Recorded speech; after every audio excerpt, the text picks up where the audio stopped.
हर हर महादेव पर एक्शन नहीं उठाते, जय श्री राम पर एक्शन नहीं उठाते, भाई तो आई लव यू मोहम्मद पर एक्शन नहीं उठा रहे।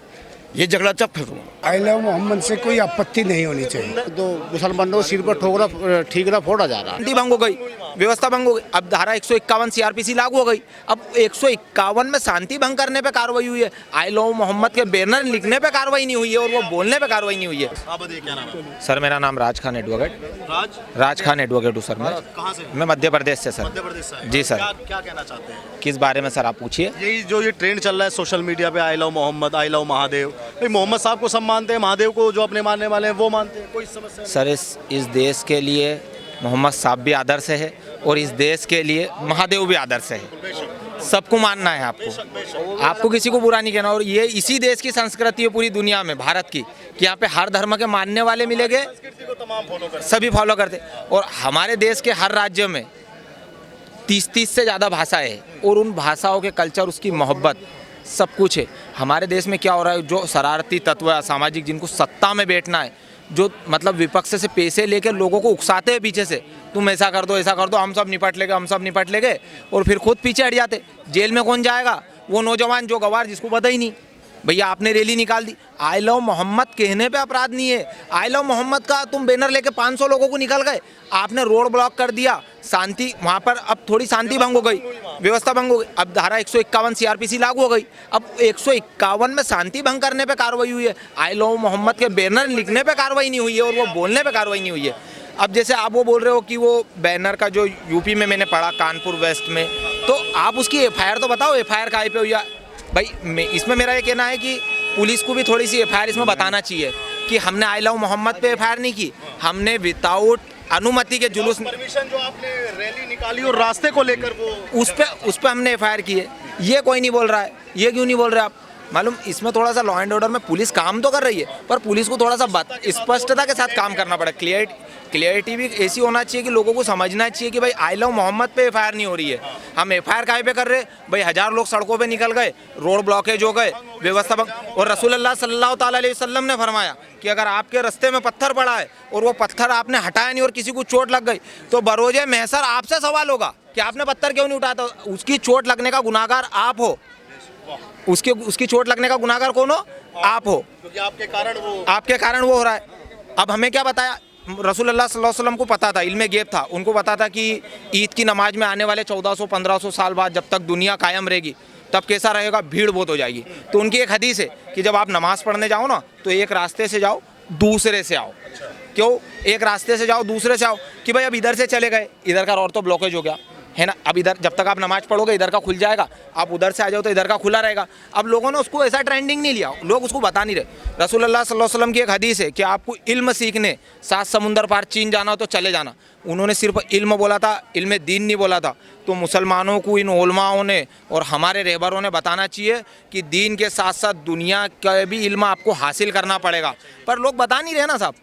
आप बताओ, अब दुनिया आज 1400 साल बाद देख लो, चीन में इस्लामिक दिन इतना नहीं है, पर इल्म कितना हुआ, घरों घर मोबाइल बन जाएगा, सब कुछ बन जाएगी। ये सब रसूलुल्लाह सल्लल्लाहु अलैहि वसल्लम की हदीसें हैं, आप उसको फॉलो तो करो, पूरी करो, तो आप कायम रहोगे। आप चला दे रहे हो trend I love Mohammad, I love Mohammad. मैं कहता हूँ आई लव मोहम्मद के नाम पे एक ट्रेंड चला दो कि मुस्लिम बच्चों में जो नशे फैला रहे उनकी मुखबिरी करके उनको पकड़ा दो, वो मुखबिरी नहीं कहलाएगी आपकी। मुस्लिम बच्चों को जो गांजे से आदी कर दे रहे, पाउडरों से आदी कर दे रहे, नशे से आदी कर दे रहे, उनके खिलाफ अभियान चलाओ। पर आप उनके खिलाफ अभियान नहीं चलाओगे क्योंकि आपको वहाँ से पैसे नहीं मिल रहे। आपको जहाँ से पैसे मिलोगे आप वहीं अभियान चलाओगे। और मेरा तो कहना ही है सर। आप बताइए क्या नाम है आपका? मेरा नाम तौहीद राणा है जी, मैं मेरठ का रहने वाला। राणा जी, मेरठ में कहाँ के रहने वाले? मेरा कस्बा खिवाई का गाँव है जी, कस्बा हर्रा खिवाई।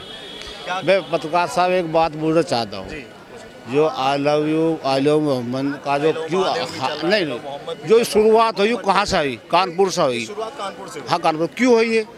दो बच्चों ने कह दिया, बात खत्म कर देते। अब इतना लंबा चौड़ा भवंडर था, उनको जेल भेजे, उनके खिलाफ FIR करी, तो बहुत लंबी चौड़ी कहानी है। अब तो मुसलमानों को सिर पर ठोकरा ठीकरा फोड़ा जा रहा है। शुरुआत तो सरकार रास्ते की परमिशन और रास्ते में आपको मानना पड़ेगा। एक खान साहब बच्चों ने कह दी, उन्होंने जेल भेज दिया। अभी हर महादेव कहते कोई एक्सीडेंट उठाते वो जो मतलब वो बोलते कि मोहम्मद रसूलुल्लाह सल्लल्लाहु अलैहि वसल्लम आकाए सल्लल्लाहु अलैहि वसल्लम मोहम्मद रसूलुल्लाह पूरी दुनिया के रहबर बनकर का है। उसने क्या जुल्म कर दिया? मोहम्मद साहब को मानने वालों की संख्या मैं आपसे जवाब कर दूं, उसने क्या जुल्म कर दिया? उसने कह दिया इल्ला मोहम्मद, क्या जुल्म कर दिया उसने? आप ही बताइए मुझे। आप जय श्री राम के नारे लगा, मुसलमान तो एक्शन नहीं उठा रहे। मुसलमान तो खामो तो भाई भगवान अल्लाह फर्क नहीं पड़ता, सारे जगत का रचयिता वो है। इसके ऊपर मुझे एक शेर याद आया कि मजहब के हाथ में तलवार क्यों है? मजहब के हाथ में तलवार क्यों है? और ये आदम की औलाद क्यों है? ये मजहब के हाथ में तलवार क्यों है और ये आदम की औलाद क्यों है? जबकि जहाँ कुनबा है एक खुदा का, फिर वहाँ आपस में टकरार क्यों? हमारी भारत सरकार को ये सोचना चाहिए कि जिन लोगों ने आई लव मोहम्मद किसी को गाली नहीं दी उसने। जब लोगों ने मोहम्मद को गाली दी तो सरकार ने एक्शन नहीं उठाया। जब एक मुसलमान ने प्यार से कहा आई लव मोहम्मद तो उन लोगों ने एक्शन क्यों उठाया? उन लोगों ने मोहम्मद क्यों काटा? उन लोगों को सोचना चाहिए, सरकार को हिदायत देनी चाहिए कि हर हर महादेव पर एक्शन नहीं उठाते, जय श्री राम पर एक्शन नहीं उठाते। भाई तो आई लव यू मोहम्मद पर एक्शन नहीं उठा रहे हैं। ये झगड़ा चप खत्म हो। ये देश लोग शाखाओं में बांटना चाहते हैं, हिंदुस्तान को भाईचारे में नहीं नफरत में बांटना चाहते हैं। हमारे यहाँ ना कोई हिंदू है ना कोई मुसलमान। हमारा मुस्लिम राष्ट्रीय मंच 25वां वर्ष हो गया, आज तक ये हिदायत देता चला रहा है कि हम भारतवासी सब एक हैं। हमारे यहाँ ना कोई हिंदू है ना कोई मुसलमान है ना कोई सिख है ना कोई ईसाई है, हम सिर्फ भारतवासी हैं। हम भारतवासी हैं और भारत के रहने वाले हैं, हम सब आपस में भाई भाई हैं। फिर तो हमारी भारत सरकार को उस पर एक्शन उठाना चाहिए कि कौन दीन के हिंदू को ऊपर एक्शन उठा रहा है, कौन मुसलमान को ऊपर एक्शन उठा रहा है। अगर वो जो रास्ते वाला मैटर है वो नहीं है। देखिए ऐसा कुछ नहीं है हुआ कि रास्ते की परमिशन नहीं ली, व्यवस्थाएं भंग। देखिए ऐसा कुछ नहीं है। अगर ये लोग कोई वो करते हैं तो ये तो परमिशन दिखाते कहीं पे भी। मुझ में तो वहाँ पे झगड़ा हो जाए यार। एक सुनिए, मुझ में अगर वहाँ पे झगड़ा हो जाए मैं FIR थाने में लिखवाना जाऊँगा तो पहले परमिशन लेने जाऊँगा, FIR लिखवाना जाऊँगा।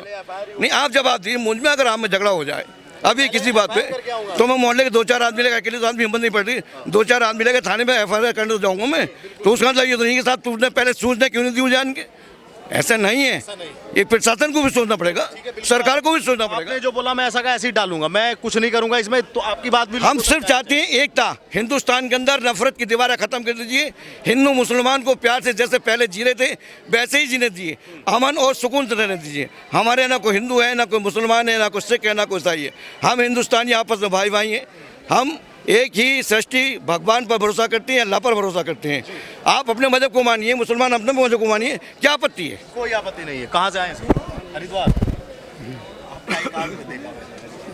हरिद्वार में कहाँ से आए? ज्वालापुर कहाँ से? जी जी कैसा लगा प्रोग्राम? अच्छा लगा, ज़बरदस्त। आप तो कलियर शरीफ से आए हैं। कलियर शरीफ का तो पूरी दुनिया में नाम है, भारत से भी बाहर नाम है उसका, कलियर शरीफ का। हाँ, तो ये बताइए, एक ट्रेंड चल रहा है जो I love Mohammad, I love Mahadev, आपके मुजफ्फरनगर में भी चल रहा है, बरेली में भी चल रहा है, कानपुर में चल रहा है, जगह जगह चल रहा है। भगवान या खुदा के नाम पे अराजकता नहीं होनी चाहिए, ना आपकी तरफ से ना उस पक्ष की तरफ से। कोई नौजवानों को कोई मैसेज देना चाहेंगे कि भाई ऐसे आई लव मोहम्मद से कोई आपत्ति नहीं होनी चाहिए, नहीं होनी चाहिए? बिल्कुल नहीं, क्योंकि ये धर्मनिरपेक्ष देश है और हमारे देश के अंदर हमारे संविधान ने ये हमें अधिकार दिया है। तो कोई अगर आई लव मोहम्मद कह रहा है या आई लव महादेव कह रहा है, कह दी, उसका अपना एक अधिकार है। हमें आई लव मोहम्मद कहने पे अगर हमें कोई आपत्ति तो गलत बात है ना उनकी। तो ये इस तरह की अराजकता फैले जा रही है, तो बात गलत है, पर इसके पीछे भी कोई ना कोई षड्यंत्र है, षड्यंत्र तो है, कोई ना कोई वजह तो है। ऐसे ही क्योंकि ऐसे एक भारतीय जनता पार्टी भी अगर इसके पीछे कोई ना कोई कारण जरूर है, तो मैं नहीं समझता ऐसी कोई व्यवस्था देश की खराब हो। आई लव मोहम्मद, क्योंकि अल्लाह के नबी, अल्लाह के रसूल पूरी उम्मत के लिए रहमत